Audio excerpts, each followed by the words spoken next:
영문화의 상달에 노력하여 국민한테 정숙히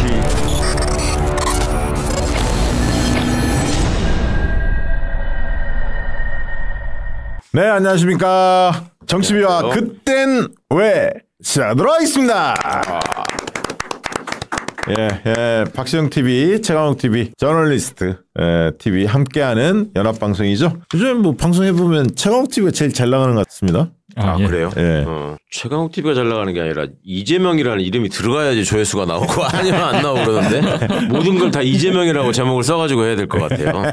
아니 우리도 썼는데 최강욱 TV로 다 썰려가서 야 아무튼 한 군데라도 잘 되면 좋은 겁니다. 요새 활약이 대단하십니다. 예. 오늘 이제 저희가 이제 내일 녹화 방송 하고 있는데 12월 3일 녹화를 지금 하고 있는데요. 장인수 기자가 오늘 굉장히 황당한 일을 당하셨죠. 황당한 일을 겪으셨는데 지금 김대남 보도했던 거 전 선임행정관 그걸 황당하게 이철규 의원이 자기 명예훼손을 당했다고 고소를 해서 최경영 기자 보도를 했던 최경영 기자, 저 이명수 기자 그리고 김대남 행정관까지 같이 묶어서 저희가 피의자고 피해자는 이제 이철규 의원이 되고 근데 명예훼손 사건인데 이걸 그렇게 뭐 서울의 소리, 이명수 기자 자택, 최정 목사 숙소까지 해서 지금 압수수색을 세 군데 동시에 들어왔거든요. 야, 나도 그건 처음 봐요. 명예훼손으로 이렇게 압수수색을 대대적으로 하는 게. 그래서 뭐 일각에서는 저녁에 무슨 보도하는 내용과 연관성이 있냐 뭐 이런 의혹들도 많이 나오더라고요. 그게 굉장히 의심스러운 게 저희가 취재한 내용을 이철규 의원이 알고 있었어요. 아, 김대남 관련해서? 아니요.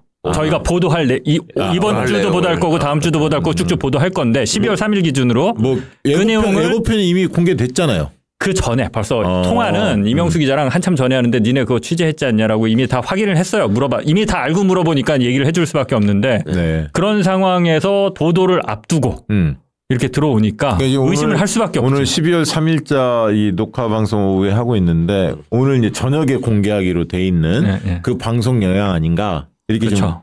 그것도 있고 또 그 다음 주에 할 12월 10일 날 할 방송이 있는데 그게 사실 더 큰 내용인데 그 내용을 다 속속들이 알고 있었거든요. 이철규 의원이. 그러니까 이철규하고 관련된 내용은 아닐 거 아니에요. 그렇게 아닌데 알고 있어요. 인물도 아닌데. 그러니까 이철규랑 전혀 관련이 없는데 이명수 기자가 누구를 만나서 어떤 내용을 취재했는지를 다 알고 있어요. 누구 이름까지 알고 그 내용을 하나하나 다 알고 있어요. 이철규가 알고 있다는 건 어떻게 아셨는데요? 이명수 기자랑 이철규랑 통화를 합니다. 고향 사람이라고 또 거기 쭉 그러지. 그래서 이철규가 딴 얘기하다가 갑자기 그걸 물어봐요. 근데 너 그거 왜 보도 안 해? 다 취재했다며. 그러니까 본인도 궁금하니까. 경찰 출신이잖아요, 이철규 의원이.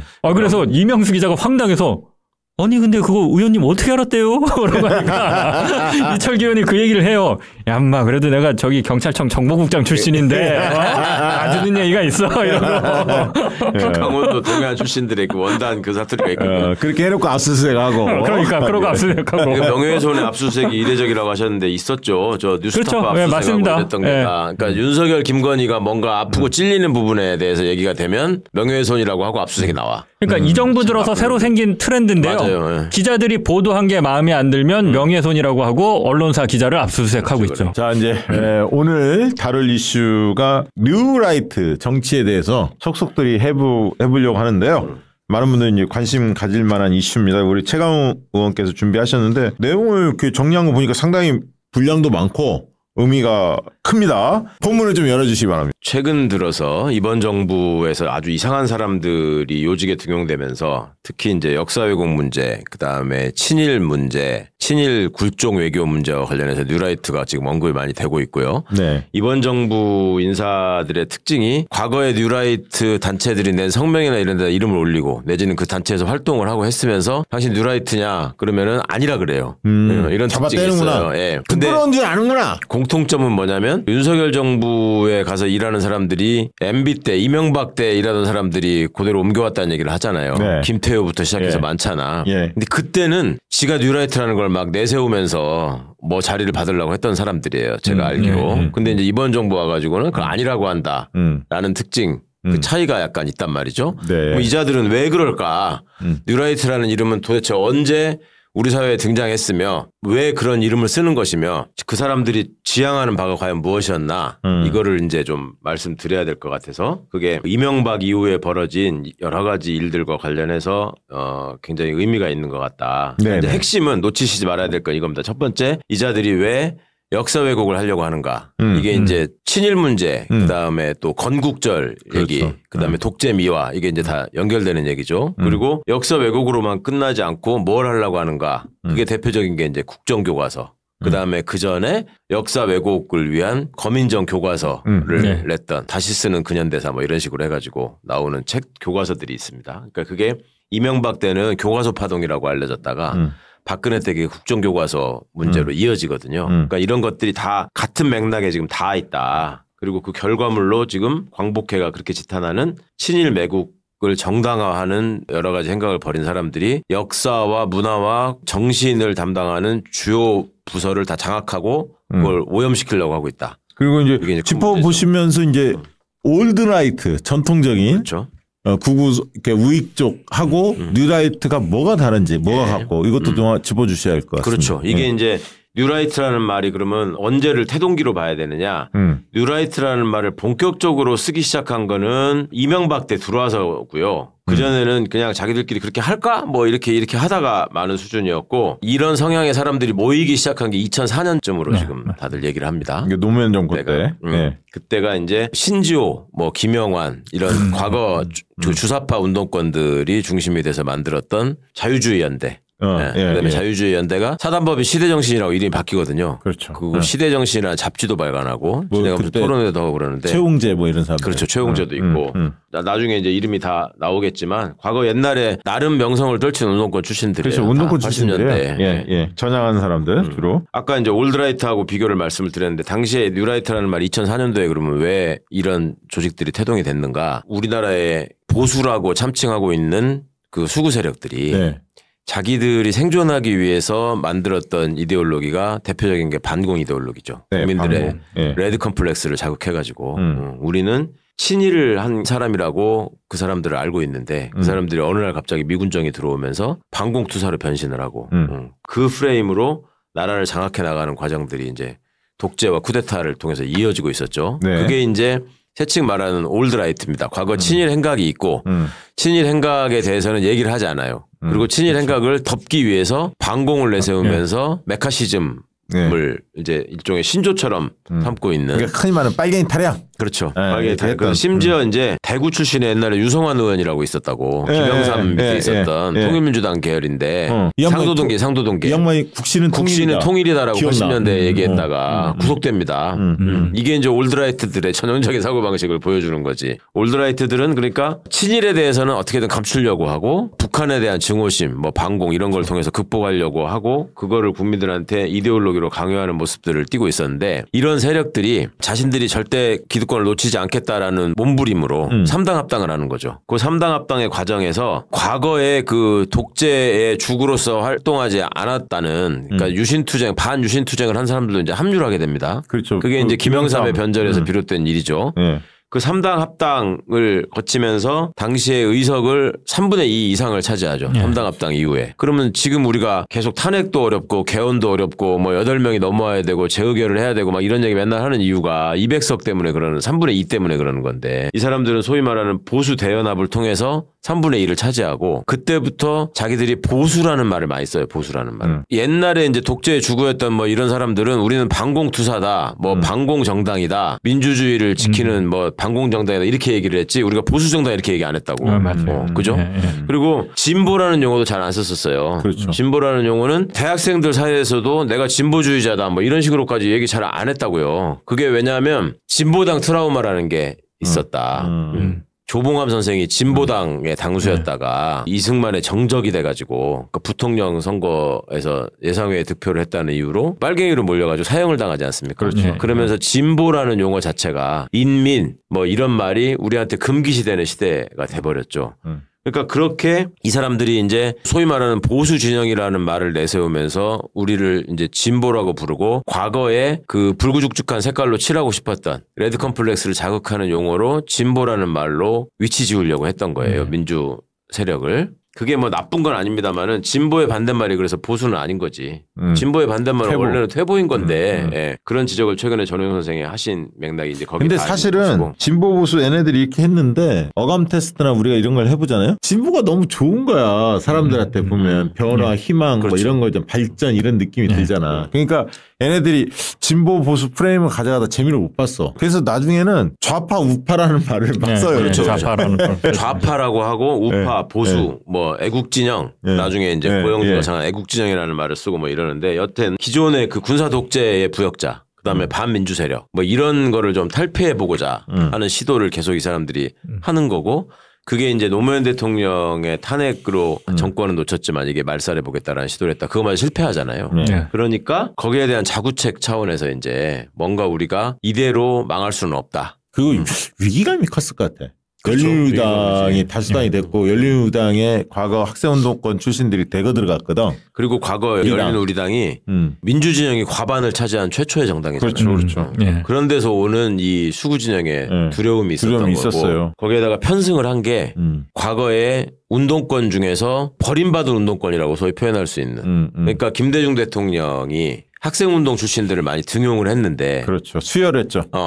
민주진영에 수혈을 했는데 모두 다 받아준 게 아니란 말이에요. 그렇지. 선별적으로. 맥락 없이 이제 과격한 주장을 하면서 친북적인 행태를 노골적으로 띄었던 집단. 이거 여기를 배제했고.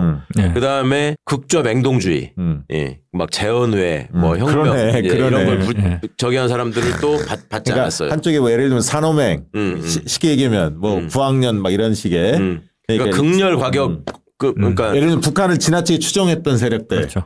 그다음에 이제 과격 흔히 말하는 급진적인 사회주의 뭐 주장했던 그룹들. 그렇죠. 이건 배제를 했다는 얘기죠. 그러니까 과거에 김일성을 추정하는 쪽으로 갔다가 저기 뭐 저 동구권 사회주의 붕괴 이런 거를 통해서 충격을 받았다고 하는 진짜 주사파들. 그게 이제 김영환 뭐 이런 사람들. 김영환 이런 류들은 지들이 살 길을 또 찾아야 되고 자기들 스스로 학생운동 시절에 누리던 어떤 명성이나 영향력 이런 것들이 이제 고팠던 거예요. 그러니까 내가 누군데 뭐 이런 생각도 있고 뭔가 내가 좀 의미 있는 정치 세력으로서 한 저기를 차지해야 된다. 이런 욕망이 강하고 이 사람들이 또 학생운동 했을 때 특징이 헤게모니 정탈전을 계속 했단 말이야.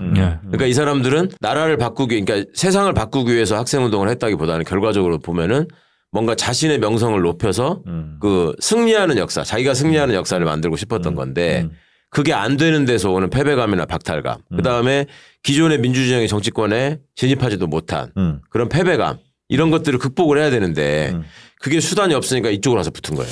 근데 역사적으로 보면 이게 극단에 치우친 사람 또 극단으로 갔죠. 그렇지. 희한해. 그러니까 이제 말씀을 좀 더 마무리하자면 그러니까 김일성을 추종해가지고 DJ가 도저히 받아줄 수 없었던 사람들이 시대정신 자유주의 연대 이런 이제 나중에 뉴라이트 이런 쪽으로 이제 가게 되는 거고 또 이제 좌익 소화병, 좌익 맹동주의자로 입장에서 무조건 다 엎어야 된다 이런 쪽은 민중당으로 갑니다. 민중당. 혁명으로 재헌회. 네. 그 그룹이 민중당으로 가가지고 결국은 이자들이 나중에 이렇게 또 만나요. 그래서 참 희한해. 지들이 제일 증오했던 독재 세력하고 손잡고 거기서 지금은 이제 뇌를 개조해가지고 자리를 얻는 김문수 같은 자들이 나오는 거고 이렇게 되는 거죠. 근데 그 사람들의 설명을 들어보면 또 야, 니들은 어떻게 해서 그렇게 손을 잡을 수가 있고 이게 말이 되냐라고 얘기를 하면은 그런 설명을 예전에 했었어요. 지네들의 스승이 안병직 선생이다. 서울대 경제학과 안병직. 이 사람이 이제 뉴라이트의 소위 이데올로그라고 해서 나오는 사람이 안병직, 이영훈, 또 뭐 유석춘 같은 사람도 등장하고. 유석춘. 현대사회학과. 흰물이 난 사람. 그런 사람들이 나오잖아요. 그리고 뉴라이트라는 용어를 널리 전파하고 대중화시키는데 제일 큰 공헌이 있었던 사람은 이동관이라고 많이 얘기해요. 당시에 동아일보 정치부장을 하면서 무슨 뉴라이트 기획 특집 같은 것도 하고 막 그랬어 그때. 막 한 2면 털어가지고. 그러니까 기존의 우리 민주 세력의 도도한 흐름, 역사적 흐름에 편승하려다가 합류하지 못했던 사람들이 과거에 김일성을 추종하던 극단적인 인식, 그다음에 추종, 그다음에 그때 방식 이런 것들을 동원해가지고 조직화하기 시작하는 게 이제 뉴라이트라는 이름으로 나온다. 이게 이제 그 민중당 쪽으로 간 사람들하고는 좀 다르긴 한데 나중에는 이제 이명박 때 이 사람들도 자리를 얻게 해서 자기들도 뉴라이트라고 하게 되죠. 그게 이제 김문수 같은 사람들이지. 근데 안병직 씨는 사실은 그 사람이 희한한 사람인데 신식민지 국가독점 자본주의 이런 거 들어봤잖아요. 학교 다니면서. 종속이론. 많이 80년대 많이 나오잖아요. 여기는 90년대야. 아니, 저도 들어봤어요. 오랜만에 들어보니까. 신식국독자 이래가지고. 네, 맞아요. 그게 원조가 안병직이야. 그렇지. 아 그래요?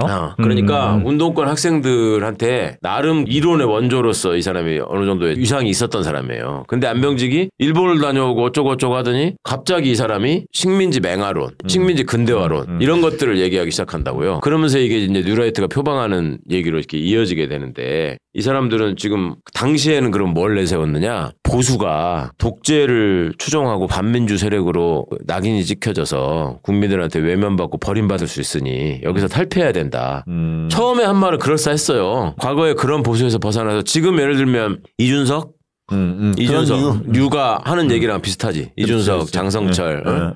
근데 이게 그 방향은 좀 다르지만 이 사람들은 과거에 그 올드라이트가 내세웠던 반공, 수구 이념에서 벗어나서 우리는 시장 친화적인 소위 자유주의에 기반한 우익으로서 활동하겠다라고 내세우긴 했었어요. 그리고 당시에 이제 합류했던 사람들이 김준홍 목사 같은 드레마을 김준홍 목사. 이 빈민운동을 열심히 했던 사람이라고. 그렇습니다. 임명진 목사도 마찬가지고. 그렇지. 나름 그 반유신 투쟁의 역사에서 나름 이미지가 괜찮은 분들이야. 있었던 사람 서경석 마찬가지고. 경실련 창립하고 뭐 이랬던 사람이고. 서경석 기억나네. 그러니까 이제 이런 사람들이 내심을 제가 들여다보지는 않았지만 아마 내심 추측컨대 자기를 요직에 등용하지 않고 알아봐주지 않는 민주 세력에 대한 반감에서. 그 양반도 혹시 크게 옛날에 87년의 입장이 저기 와이스 쪽에 후단 쪽에 좀 가까운 분들 아니었어요? 그러니까 대개는 과거에 민주화 운동했던 오랜 선배들, 윗 선배들 보면 갈라지는 계기가 그걸 바로 표출을 않고 쭉 있다가 결국 DJ 쪽하고 내 절대 정치 쪽을 못하겠다 했던 사람들이 대개는 그렇더라고. 와이스 쪽에 팍 붙거나 아니면 마음속에 쭉 쌓아놓고 나중에 이 DJ 노무현으로 가는 이 흐름 쪽 반대쪽에 꼭 서 있더라고. 뿌리가 꼭 그렇더라고. 대개는. 그렇죠. 심지어 민변도 뭐 그런 저기가 있었으니까. 저는 여기서 하나 지적하고 싶은 게 이게 그럼 이 사람들의 생각이 왜 바뀌었냐. 저는 돈 문제가 개입된다고 봅니다. 그렇죠. 이 뉴라이트 교수들 중에 일본 쪽 자금, 연구기금 이런 걸 받은 사람들이 많아요. 특히 이제 대표적인 게 안병직 교수 말씀하셨는데 도요토 재단에서 연구 자금을 받습니다.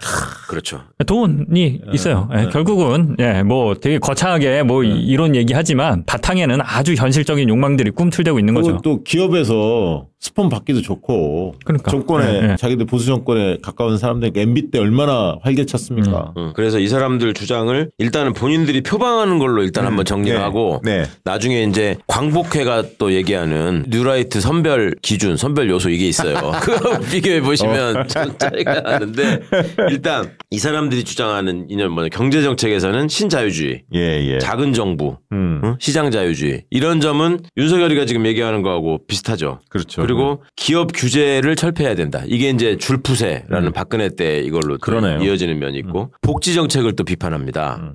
모든 사람 그러니까 무상급식을 막 철저하게 반대하고 막 그러죠. 이재용의 아들이 공짜로 가서 밥 먹는다는 게 말이 되냐 뭐 이따위 얘기 이런 것들을 하게 되고 역사적으로는 이제 식민지 근대화론 안병직이 원조라고 했죠. 식민지 시절을 통해서 대한민국에 전기도 들어오고 철도도 깔리고 그렇죠. 도로도 달리고 근대 자본주의가 이때 이식되고 이걸 통해서 우리가 발전했다라는 식의 얘기들을 하고 그래서 이승만을 건국의 아버지라고 합니다. 건국의 아버지라고 하는 이유가 뭐냐면 과거에 사실은 올드라이트들은 이승만을 전면에 내세우지 않았었어요. 못했어요. 못했죠. 쫓겨났는데 뭐. 그리고 일단 4.19를 경험한 세대이기 때문에 그 말을 못했다고. 그리고 박정희조차도 박정희가 이승만 정부 때 군인이었잖아. 그렇지. 이승만 안 쳐줬지. 박정희 책을 보면은 천하의 나쁜 놈이 이승만이에요. 민주주의를 말살하고 인권을 탄압하고 막 이런 사람을 해놨는데 지금 이것들은 갑자기 이승만을 찬양하고 박정희가 그렇게 싫어했던 이승만과 박정희를 함께 묶어놨어 지금. 맞아요. 네. 그래가지고 했던 일이 당사에다가 민주당은 지금 대회의실에 가면 국회 본청에 민주당 지도자들의 얼굴이 쫙 있죠. 쫙 걸려 있어요. 신익희 선생, 윤보선 대통령, 그 다음에 김대중 대통령, 노무현 대통령, 문재인 대통령이 쫙 걸려 있는데 쟤들은 걸 수 있는 사람이 없잖아. 그래가지고 한때 누가 대표할 땐가 저 이승만, 박정희, 김영삼 사진을 걸었어. 걸었는데 그거를 또 내부에서 막 덤벼드는 놈들이 있어가지고 또 내렸어. 그게 이제 주장이 뭐 정병국 이런 사람들이 그때 그랬을 것 같은데 김영삼은 박정희하고 싸운 사람인데 이거 어떻게 같이 걸어놓냐 우리 당에. 그러니까 이만큼 정체성이 없는 거예요. 정병국은 약간 김영삼 쪽이었죠. 그렇죠. 그렇게 반대해가지고 결국 못 걸고 지금 있거든. 전두환하고 노태우 하면 되는데. 그러니까 거기 정체성에 맞는 건 박정희, 전두환, 노태우지. 그렇죠. 네, 거기다 그렇죠. 윤석열이까지 끼우면 딱 맞잖아. 쿠데타의 본질 뭐 이렇게 해가지고. 근데 하여튼 그렇게 하고 이승만을 건국의 아버지라고 하면서 이때 갑자기 이제 느닷없이 건국절 논쟁이 이제 발화가 됩니다. 이런 게 역사적으로 있었고 대외 정책으로는 친미, 친일을 강조하고. 그러니까 아까 얘기한 거 중에 올드라이트는 친일에 대한 부끄러움.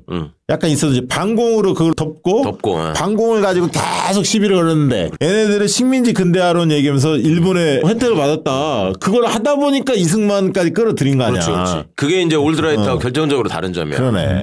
근데 이제 반공이라는 면에서는 또 똑같아요. 그러니까 공산당에 대한 그거는 이제 지네들 뿌리를 부정해야 되기 때문에 원래 배신자가 지가 몸담았던 지정에 대해서 더 가혹하게 얘기를 해야지 넘어온 데서 인정받잖아요. 뭐 그런 측면도 좀 있는 것 같고 그다음에 지네들 말로 자유주의 세력이라고 하기 때문에 우리는 공산당이 싫어요. 뭐 이런 건데 그 자유진영인 미국하고 일본하고 무조건 그들이 원하는 대로 잘 지내야지 이게 우리가 산다. 그리고 우리가 그렇게 했기 때문에 지금까지 이렇게 발전해 왔다.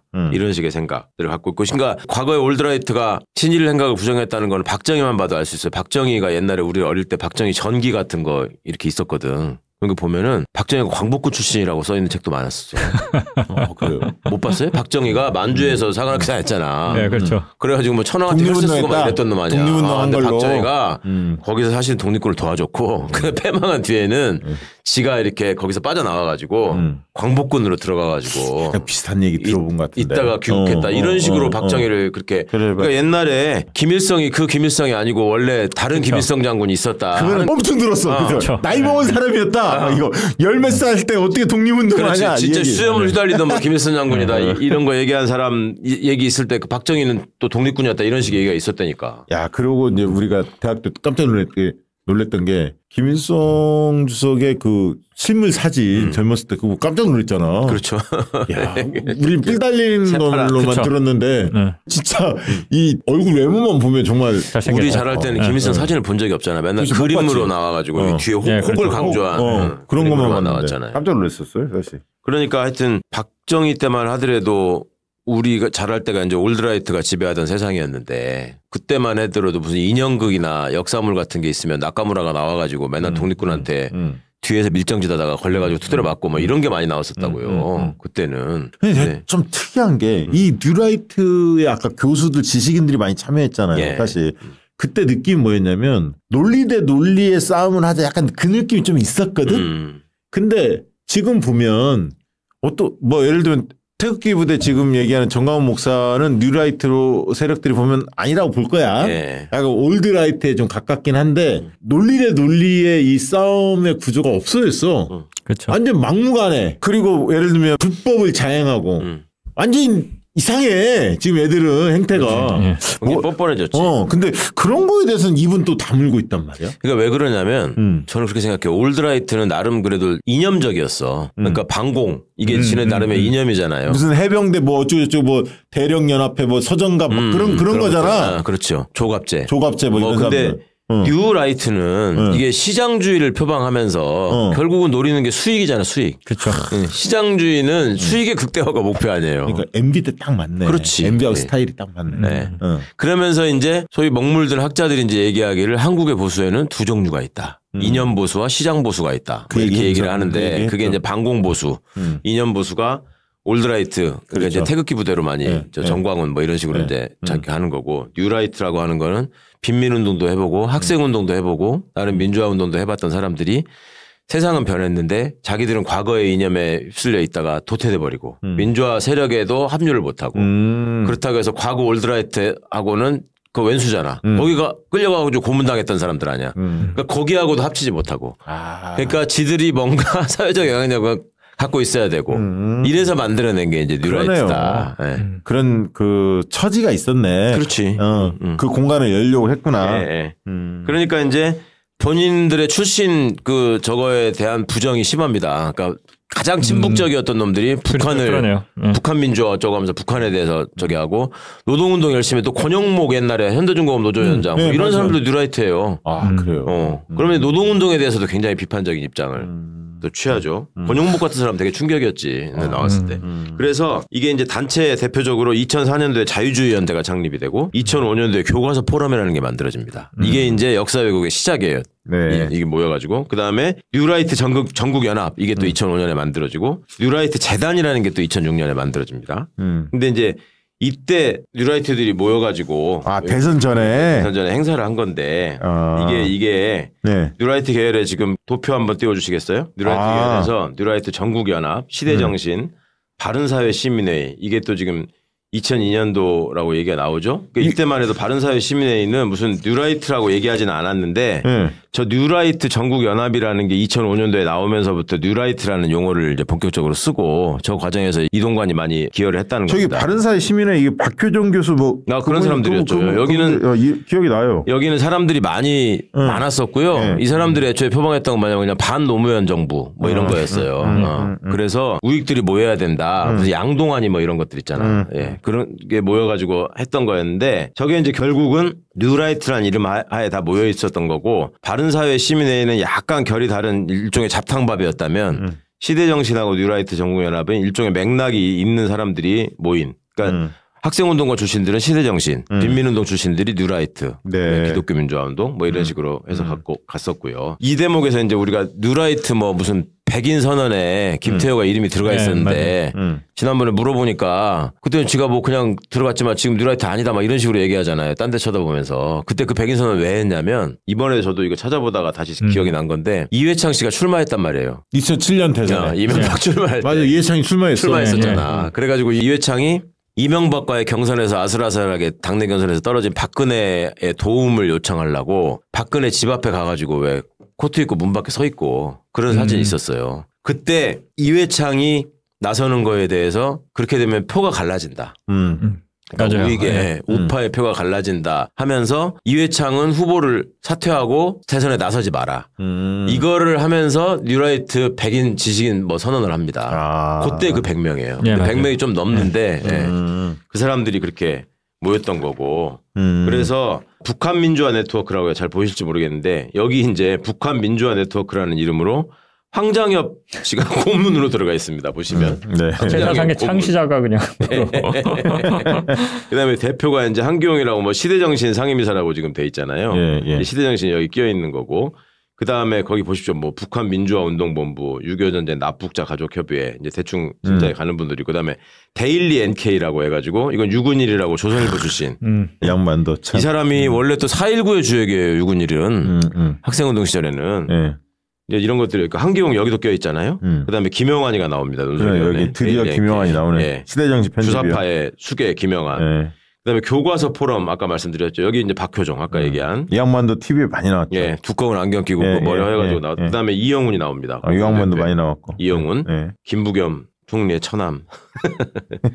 그다음에 김영호 있죠. 운영위원회. 통일부 장관 지금 김영호. 그다음에 김일령, 정성희, 하민희, 강규영. 강규영 이 사람 누군지 압니까? 강규영. 강규영. 그 KBS 이사하면서 왜 무슨 그 막 난동 부리다시피 저기 했던 사람 있잖아요. 이 사람이 강규영입니다. 강규영 아버지가 강창성이에요. 옛날 보안사령관 했던 강창성. 자유교육연합이라고 해가지고 이명이라는 공주대 교수 이 사람. 이 양반은 알아요. 네, 지금 교육위원회 위원장이에요. 이 양반은 서울대 재학 시절에 조금 운동도 좀 했었어요. 그러니까 다 그런 사람들이라니까. 이명희가 지금 국가교육위원회 위원장이라는 거. 그다음에 자유교원조합이라고 해가지고 이 사람들은 자기들은 전교조에 반대한다. 뭐 이런 식으로 해서 나왔던 사람이고 의료와 사회포럼 이건 의료계에서 이렇게 나왔었고요. 그다음에 북한인권 청년학생연대라는 이름으로 또 청년 저기를 한 게 있었고 그다음에 시대정신 임원이라고 돼 있는 거 한번 띄워주시겠어요? 자, 여기를 보시면 이제 이 사람들이 MB 정부 때 자리를 차지하고 많이 활약했던 사람들이 나오는데 MB 박근혜 때 안병식 이제 이사장으로 있죠. 시대정신에. 그 다음에 이재교. 이 양반도 이 사람이 요새는 잘 안 보이는데 TV에 많이 나왔었어요. 토론 프로그램에 나와가지고 참 이상한 소리 많이 했던 사람입니다. 이재교 변호사가 있고요. 한기용 아까 여러 번 나왔던 홍진표 여기가 이제 옛날에 학생운동가 출신으로 홍진표가 여러 사람을 뉴라이트의 이쪽으로 오라고 꼬십니다. 이때 함은경이 홍진표를 만나가지고 일로 갈까 말까 고민하고 뭐 그랬었어요. 그러다가 저한테 쌍욕 얻어먹고 그랬는데 결국은 이쪽으로 가서 이제 합류를 하죠. 그 다음에 이 김종석 이 사람 나중에 국회의원 됩니다.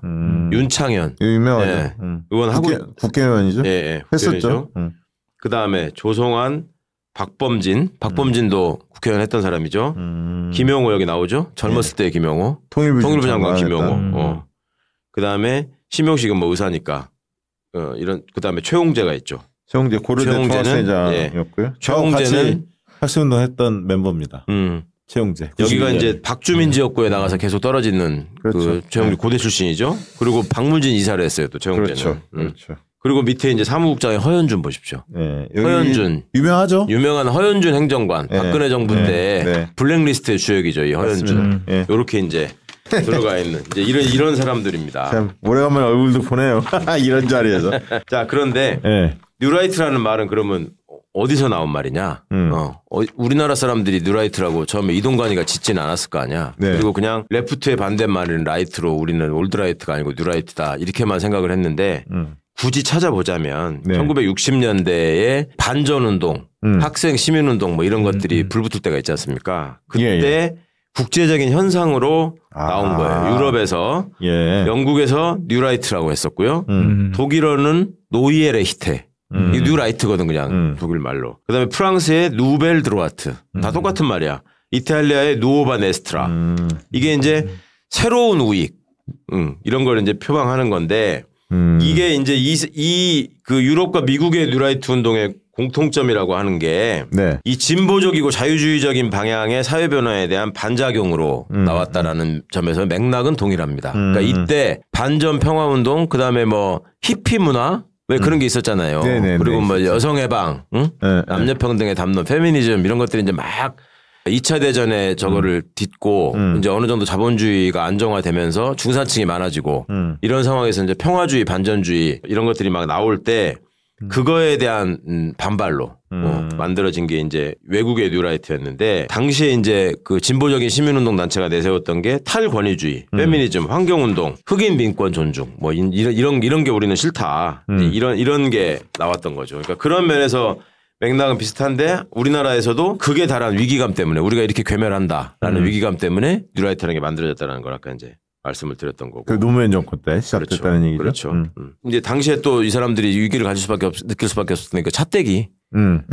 차떼기 때문에 사람들이 지금 뭡니까 이 여론조사 조작이나 무슨 최근에 뭐 매관 매직을 했다 뭐 돈을 대납해줬다 이런 것 때문에 지금 국민들이 세상에 이럴 수가 있느냐 하지만 옛날 차떼기하고 비교를 해보면 20억 공천 얘기도 다시 나오고 있습니다. 밝혀져 봐야겠지만 차떼기 때하고 비교를 해보면 사실 지금은 얘네들 입장에서 볼 때는 아니 별거 아닌 거 가지고 왜 그래 할 만한 수준이야. 우리 많이 좋아졌는데 왜들 그래. 장 기자님 그거 알아요? 차떼기 추억 우리 아니 그럼요. 예. 장 기자를 어떻게 하시고? 아니 돈 거들어 다니는 사람이 그때 누구였는 줄 알아요? 아니 그때 돈 낸 사람은 재벌이잖아. 그러니까 당 사무총장인가 뭐 우리나라 아니야? 돈 거둔 주역이. 기재부 국세청 차장이 국세청 차장. 예, 맞아. 국세청 차장. 걔가 전직이 아니고 현직 국세청 차장이었어. 맞아, 현직. 그런 놈들이야. 세상에 국세청 차장이 재벌들한테 연락해가지고 돈 내놓으라 그러고 서상목이 뭐 또 이회창이 동생 이회성 뭐 이런 사람들 나오지 않습니까? 서상목이도 기재부 장관 출신이야. 이회성은 후보의 동생이고 친동생이고. 그러네. 그 당시에는 그게 핫했었죠. 이제 고속도로 중간에 휴게소에다가 차키자로 갖다 놓으면 영화 한 장면 와갖고 이제 그걸 야 어떻게 그 다음부터 비슷한 영화들이 많이 나왔어. 그러니까 차로 움직이는 게 저런 상상을 한다는 게 신기하다 그때 막 그래서. 그러니까 이제 앞선 뉴라이트 역사와 관련해서 뉴라이트의 조직과 인맥 분포 아까 이제 말씀드린 여기에 이제 박세일 이 사람을 또 빼놓을 수가 없습니다. 합리적 보수 이명박 밑에 이제 들어갔잖아요. 나름 합리적 보수의 이미지가 있는 중도 보수 그룹. 그나마 박세일 교수는 좀 양반이었지. 그렇죠. 여기 이제 나성린, 이명현 이런 사람들이 교수 출신들이 좀 있었고 이념형 뉴라이트라고 해가지고 아까 말한 식민지 근대화론을 중심으로 얘기하는 안병직, 신지호, 박효종, 이영훈. 아까 우리 시대정신에서 신지호를 빼먹었는데 이 신지호가 지금 한동훈 빨고 있는 그 신지호입니다. 그렇죠. 이게 다 파리학번들이에요. 신지호, 함은경, 홍진표 이것들이 다 82학번이고 최홍재는 좀 후배고. 그렇죠. 예. 최홍재는 87학번이니까. 근데 이게 신지호가 이제 소위 변절한 운동권의 대표적 주자인데 여기 이제 나중에 국회의원도 되잖아요. 이명박 때. 그렇죠. 근데 한동훈이가 지난 선거 때 내세웠던 게 운동권 청산이었잖아요. 그때 이미 청산된 운동권들이 한동훈이 밑에 가서 지금 다 있는 거야. 그렇죠. 아니 그걸 또 마포 그 정청래 의원 지역 가서 도전했잖아요. 함은경. 그렇죠. 네. 같은 운동권끼리 만나갖고. 그리고 이제 옆에 또 실천현 뉴라이트라고 이렇게 써놨는데 여기 보시면 이제 김진홍, 재성호 이 사람들 조직을 동원한다는 거예요. 재성호 또 유명하죠. 이분도 네, TV 프로에 많이 나왔죠. 재성호. 그다음에 재성호도 박무진 이사를 했습니다. 그러니까 이게 왜 이 사람들을 공영방송에 이사로 집어넣는지가 나오는 거죠. 방송을 통해서 국민들의 정신을 오염시켜야 될 필요가 있는 거지. 그러니까 학생들은 교과서로 오염시키고 시민들은 공영방송을 통해서. 그러니까 뉴라이트 출신들을 거기다가 넣어야 되는 거죠. 네. 그리고 권영목 여기 나오잖아요. 뉴라이트 민주노총 사무총장 권영목. 이 사람 지금은 이제 돌아가셨는데 하여튼 이게 그래서 안병직 류가 이론과 정책을 개발했고 그다음에 실천형 뉴라이트는 이제 조직망을 만들었다. 이게 이제 노동운동, 학생운동, 뭐 빈민운동 이런 걸 해본 경험이 있으니까 이 사람들이 이제 옛날식으로 조직을 많이 만들었던 거고 그다음에 이제 박세일 교수 이 사람은 저 이명현 이런 사람들은 김영삼 때 그 청와대 비서관 수석 이런 걸 했던 사람들이거든요. 그때 이제 선진화. 김영삼 때 선진화를 얘기했던 사람. 선진화했지. 화두가 그 당시. 그래서 다음 이제 뉴라이트 지식인 백인이라는 걸 저 표에 아까 이제 제가 백인이 왜 나왔는지 이거 설명을 드렸는데 여기 보시면 맨 아래쪽에 이제 초록색 부분 자유주의 연대에 참여했던 사람들이 있고요. 기업인, 의사, 변호사, 교수. 교수, 변호사, 의사라는 사람들이 과거 독재 정권 시절에는 주로 반독재 투쟁을 할 때 이름을 내세웠던 사람들이죠. 네, 네. 근데 이 사람들이 뭔가 자기가 사회 변혁이나 정치적 과정에서 자리를 차지하고 싶다라는 생각하에 이렇게 지금 모여서 소위 지식인 백인 명단이라는 걸 구성했다. 올드라이트 하면 말이죠. 종교계 인사들이 많이 생각이 나는데. 네. 박홍 교수. 박홍인가? 그 서강대 교수. 많이 경험하고. 그래서 이제 웃기는 게 많은데 이 사람들 이제 그 조직이나 이런 거 하는 방식을 보면 옛날 주사파가 조직 구성하는 방식하고 굉장히 많이 닮았다. 이런 얘기들을 많이 하고 신천지도 그런 얘기 하잖아요. 예전에 학생운동 조직 그 포섭하는 방식으로 신도들을 확장해 나간다. 그런 얘기 하지 않습니까? 그게 이제 뿌리가 그렇게 닿아 있는 면이 있고 또 이게 이제 웃기는 게 뭐가 있냐면 일본이 한국을 근대화시켰다라고 얘기를 해야 되니까 그러면 조선을 폄하해야 돼요. 조선 왕조를. 그죠?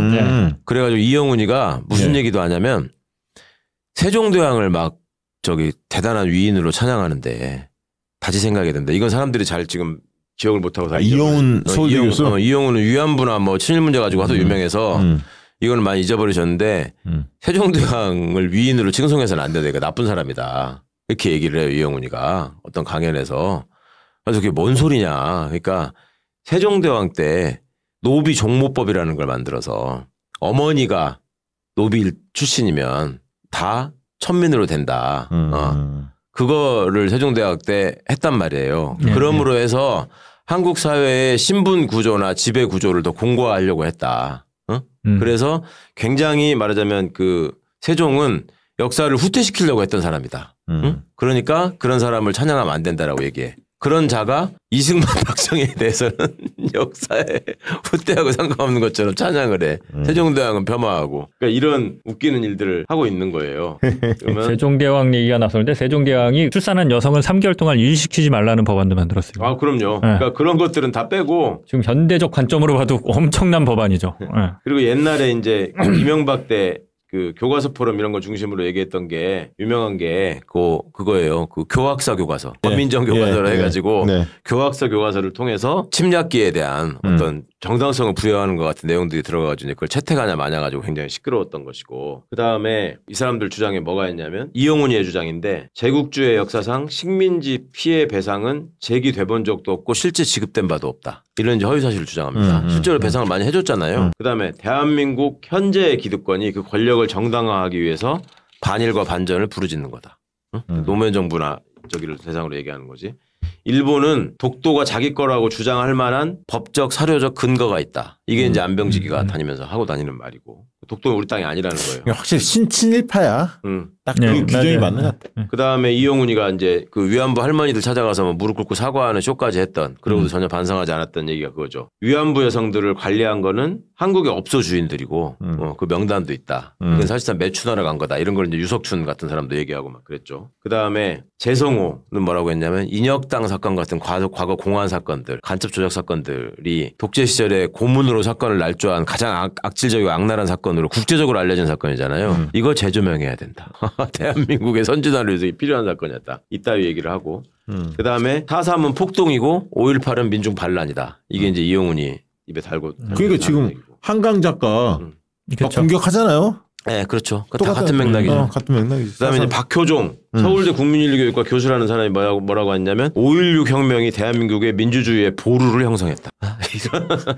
전두광이 생각난다. 그 서울의 봄 전두광. 박효종이 또 무슨 말도 했냐면 87년의 민주항쟁을 통한 민주화는 이승만에 의한 자유민주 체제의 확립과 박정희의 산업화가 만들어낸 거다. 87년 6월 항쟁. 본인이 6월 항쟁 뛰어들었나? 박효종? 이렇게 얘기를 하고 참나. 안병직도 인혁당 사건은 실체가 있는 공산혁명운동이었다. 이건 용공 조작이 아니다. 이런 얘기를 또 합니다. 그리고 친일 인명사전을 이제 발간했었잖아요. 네. 시민단체 중심으로 해가지고 그때 이명박 때인데 친일 명단 발표는 대한민국의 선진화를 가로막는 행위다. 그 다음에 이명희 아까 이제 지금 교과서 교과서 할 때 맨날 나왔던 이 사람 한 얘기가 이 얘기입니다. 공주대 교수. 현재 좌파 진영이 교육계와 언론계의 70%, 예술계의 80%, 출판계의 90%, 학계의 60%, 연예계의 70%를 각각 장악하고 있다. 그럼 주류, 우리 사회 주류야. 언론계는 없네요. 언론계는 우파가 많다고 지들도 인식하나 보다. 그치, 문화예술계는 많지. 교육계와 언론계 70%. 아, 교육계 언론계 묶어서. 네. 그 당시니까 지금이 아니야. 진짜 주옥 같은 말들이 많아요. 그 다음에 이명희가 또 한 말 이런 게 있어요. 역사의 오류 문제는 수학의 그것과는 다르다. 누가 어떤 관점에서 보느냐에 따라 오류가 될 수도 있고 다른 시각이 될 수도 있다. 새로운 해석이 될 수 있다. 교학사 교과서를 비판하는 사람들이 시작하는 건 오류가 아니다. 수능의 관점에서 본다면 교학사 교과서를 추가로 봐야 할 일이 생길 것이다. 그러니까 새로운 관점을 자기들은 제시하는 거다. 그게 친일이다. 이런 변명을 하는 그러니까 거고. 저들이 김구 선생까지 공격하잖아 지금 보면. 그렇죠. 이러다가 이제 이승만을 미워하다 보니까 무슨 미친 소리까지 하냐면 이승만 16대 할아버지가 양녕대군이고 양녕대군 동생이 세종 아니냐. 네. 그러니까 이승만은 세종하고 DNA를 공유하는 위대한 지도자다. 최강욱 의원님은 거슬러 올라오면 당분하고 다 있지 않아? 주장하면 돼 그냥. 진짜 이게 많기도 한데 이 사람들이 얼마나 정신적으로 병들었는지를 말씀드리고 이것들이 지금 윤석열 정부에 어떻게 가서 무슨 자를 차지하고 있는지 말씀드리는 걸 마무리해야 될 것 같아요. 이게 또 말씀드리면 유영익이라는 사람이 있어요. 연대 교수였는데 한국이 독립을 지키지 못한 거는 기본적으로 도덕적 수준이 낮았기 때문이다.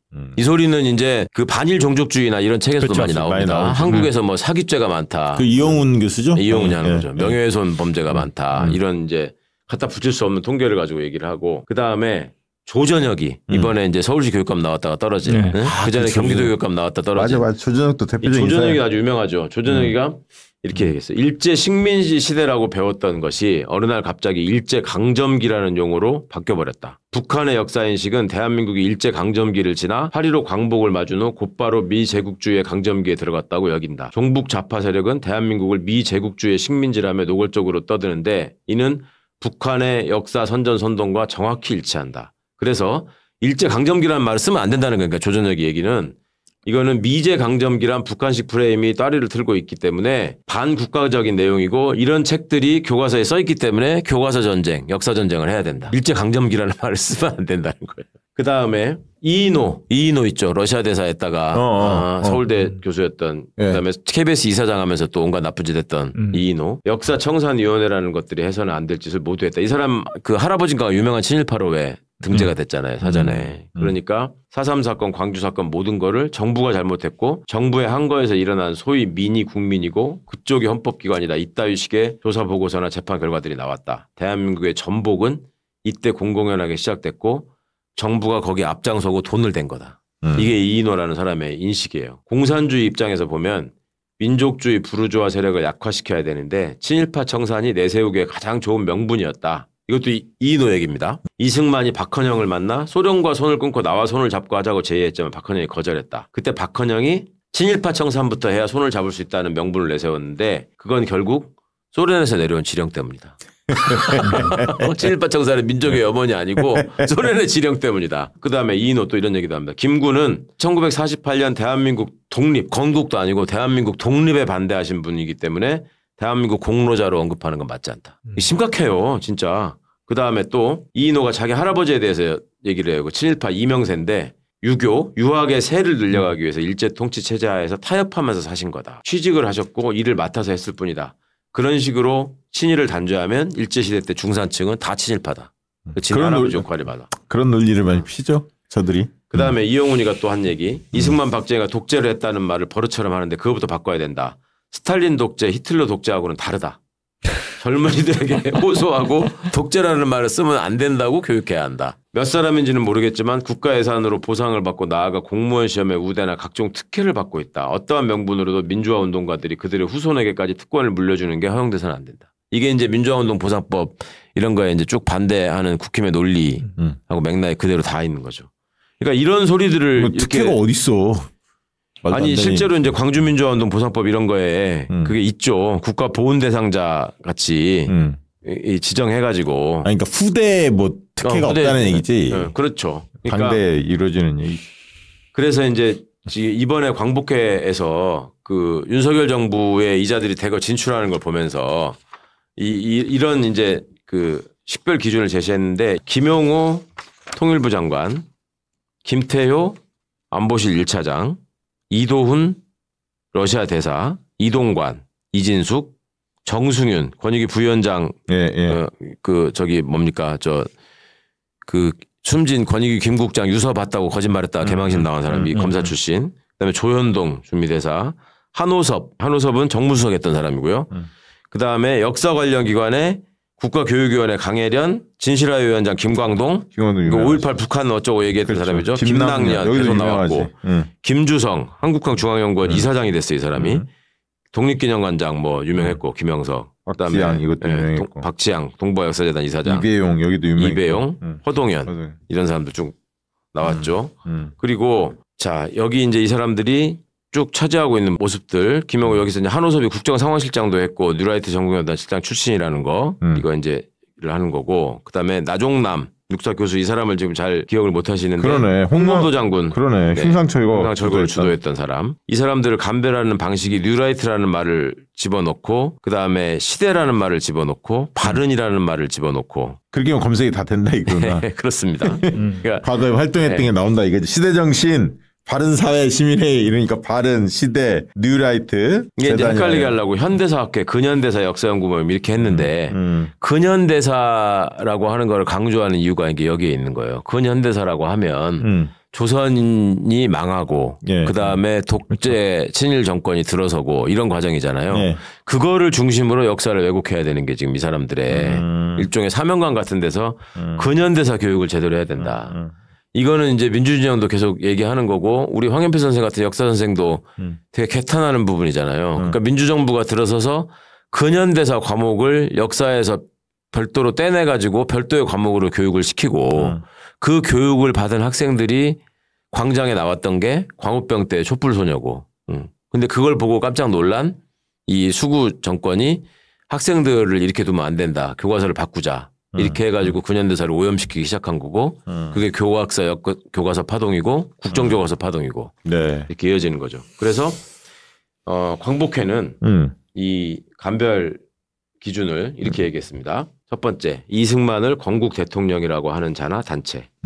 이거 이제 올드라이트 출신이라고 봐야지. 저 이종찬 광복회장도. 그렇죠. 그 사람이 보기에도 이승만을 건국 대통령이라고 하는 자나 단체. 1948년 8월 15일을 건국절이라고 하는 자나 단체. 일제강점기 우리 국적을 일본이라고 하는 자나 단체. 그다음에 대한민국 임시정부 역사를 폄훼하고 임의단체로 깎아내리려는 자나 단체. 식민사관이나 식민지 근대화론을 은연중에 주장하는 자나 단체. 그다음에 일제감정기 곡물 수탈을 수출이라고 미화하는 자나 단체.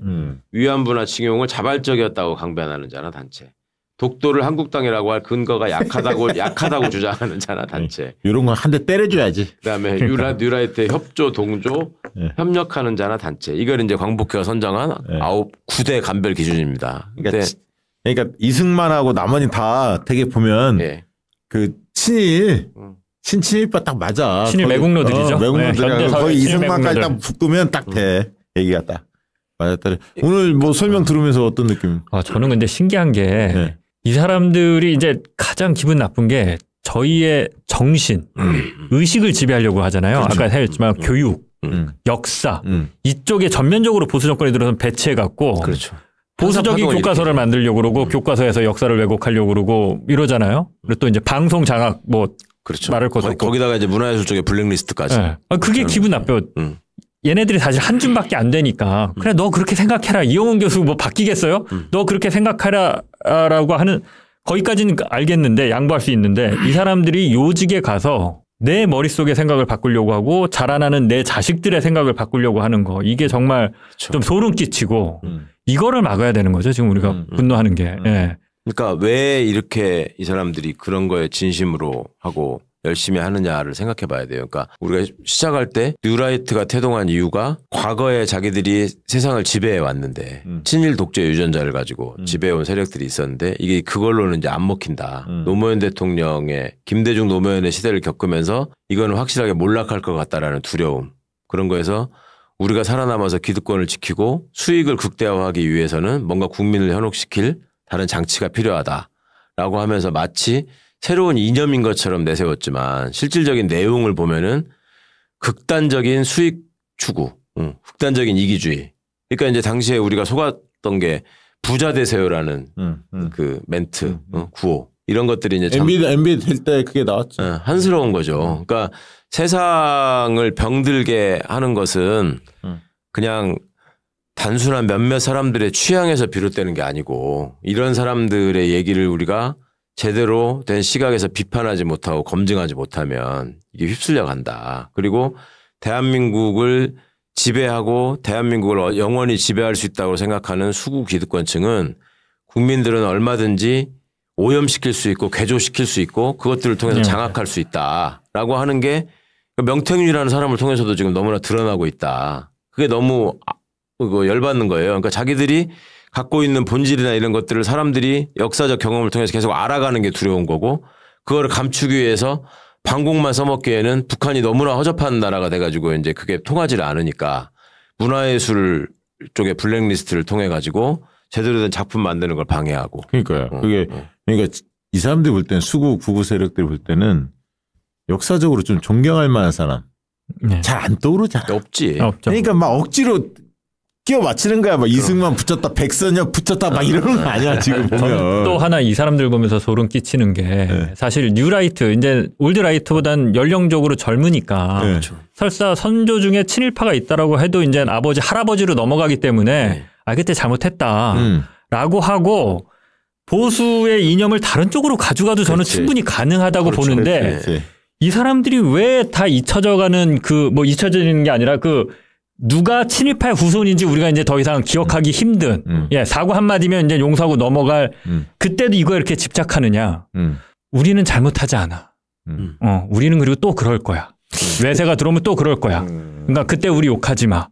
이 아주 그럴 가능성도 없고 이제 더 이상 사람들이 그거 다 일일이 찾아내서 잘 욕하지 않는 이런 현대 사회에서도 얘네들은 그걸 끊임없이 의식하면서 우리 선조 그리고 그 혜택을 본 우리들은 잘못한 거 없어. 이걸 어떻게 해서든지 퍼뜨려서 내 머릿속을 지배하려고 하는 게 되게 소름 끼쳐요. 얘들이 이렇게 위기감을 느꼈던 거는 이해는 한 측면에 되는 이유가 그 1000만을 돌파했던 그 영화들 있잖아요. 되게 보면 흔히 말하는 그 일제 강점기 때 다뤘던 영화들이 꽤 많았잖아요. 일정 같은 영화. 일정 막 이런 것들 있잖아요. 너무 싫은 거지 그런 영화. 그러니까 대부분 좀 의식 있는 영화들이 꽤 많았거든. 독립운동 했던 그런 영화들이 했고 또 이순신 관련된 얘기도 많고. 그러니까 전체적으로 보면 보수에 확 밀리는 거야. 그리고 그것이 자라나는 청년들 많이 보거든. 그렇죠. 그 임팩트가 크잖아요. 서울의 봄 이런 게 얼마나 클 거야. 무섭지. 쟤들이 볼 때는. 그러니까 수구 진영이 감동을 줄 수 없는 거예요. 감동을. 자기들의 어떤 담론이나 얘기를 통해서 감동을 줄 수 없는 이유가 아니 당연하지. 사람들이 뭔가 그 조금 더 나아지려고 하고 세상을 조금 더 그 행복하고 좋은 곳으로 바꾸고자 하는 생각 이런 것들은 양심에서 비롯되는 목소리인데 그거를 과거의 어떤 잘못된 모습들을 적나라하게 보고 느끼는 데서 반성이 오고 그걸 극복하면서 뭔가를 이루려고 했던 사람들을 보면서 감동을 느끼는 거 아니에요. 그 어려운 상황에서. 근데 이것들은 가장 기회주의적인 모습으로 늘 거기 편승해가지고 자기 이익을 극대화하는 삶만 살았기 때문에 그거에 대해서 어떤 숭고한 가치나 이런 거를 부여잡고 살아본 적이 없거든. 그러면 우리는 계속 저렇게 저런 사람들 만나면 저 윤석열 정부의 인사들 있잖아요. 네. 너 뉴라이트지? 계속 이렇게 물어야 할 거 아니야. 그렇지. 그럼 자꾸 숨을 거 아니야. 코너에 몰고. 그러니까 애초에 뉴라이트라고 앞장서서 내세우고 그 단체의 간판에서 활동하면서 각종 자리를 얻고 국회의원도 되고 했던 사람들이 지금은 왜 나는 뉴라이트 아니라고 할까. 그게 과거에 뉴라이트라고 하면서 표방했던 얘기들이 이미 국민들한테 버림받았지. 버림받았고 퇴색했고 어떤 거 하나도 지금 제대로 된 만한 가치가 없다라는 걸 알기 때문에 숨기려고 하는 거죠. 신자유주의 경제 뭐 이런 게 한동안 풍미했잖아요. 그렇죠. 다 꺾였잖아. 낙수 효과 뭐 이런 거 없다는 거 다 밝혀졌고 그러니까 안 통해. 그렇지만 우리가 좀 시민분들께서 생각하셔야 될 지점 저는 여전히 있다고 생각합니다. 우리가 마음속에 남아있는 출세주의가 있어요. 그다음에 능력주의라는 그럴싸한 이름으로 포장되어 있는 결과가 좋으면은 그러니까 이기는 자가 옳은 자다 이런 게 있잖아요. 이준석 그렇죠. 계열이죠. 그렇죠. 네. 이준석 계열에 그다음에 경쟁주의, 무한 경쟁, 승자 독식 뭐 이런 것들이 다 뿌리가 여기하고 연결되는 겁니다. 맞아요. 이게 이제 젊은 지금 친구들이 그렇죠. 여기에 좀 이놈들이 뿌린 씨앗이 그런 식으로 지금 발화해가지고 자라고 있는 거 맞아요. 이거 우리가 꼭 경계를 해야 되고 돼요. 맞아요. 그 세상에 어떤 중요한 가치가 있는 게 아니라 기회주의자들이 득세하는 이런 세상이 이들이 바라는 올바른 세상이라고 지금 얘기하고 있는 거거든요. 사실은. 그러니까 저는 이거 준비하면서 그 생각이 많이 들었어요. 유시민 장관한테 예전에 어느 프로그램에서 그 항소유서 같은 거 언급하다가 그 엄혹한 시절에 독재하고 싸웠을 때 어떤 심정으로 그걸 싸우고 감옥 가고 이런 걸 다 견딜 수 있었냐라고 묻습니다. 저는 그렇게 물었다면은 그 밀정이었죠. 거기서 그 전지현 씨가 했던 대사. 우리가 싸우고 있다는 걸 알려줘야지. 싸우고 있다라는 걸 사람들한테 알려줘야 되잖아. 누군가는 싸우고 있어야 되잖아. 이 말이잖아요.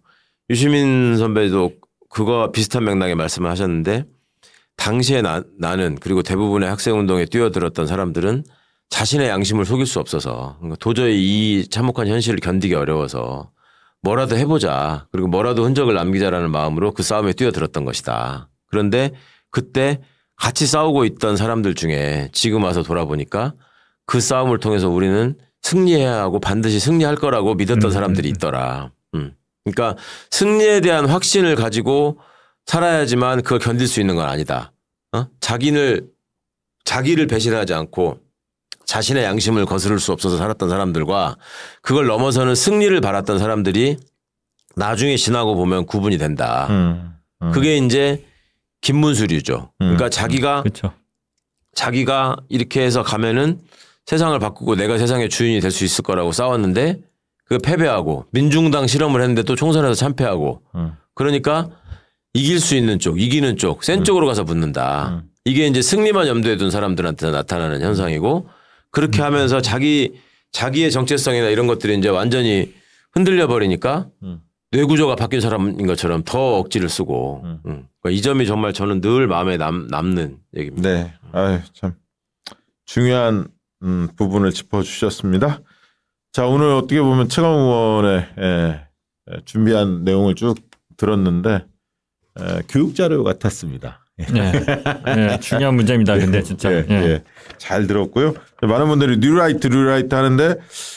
좀 나이 먹은 분들은 아까 노무현 정권을 좀 겪어본 분들은 그때부터 들었던 게 있어서 맥락이 좀 이해가 될 텐데 지금 조금 젊은 세대들은 최근에 얼핏 들었기 때문에 맥락을 잘 모르는 분들도 계실 텐데 오늘 방송 통해서 많은 분들이 그러니까 우리 방송은 40, 50대가 주로 보시잖아요. 그러니까 애들이랑 학생들이랑 잠깐 얘기 나누실 수 있으면 좋겠어요.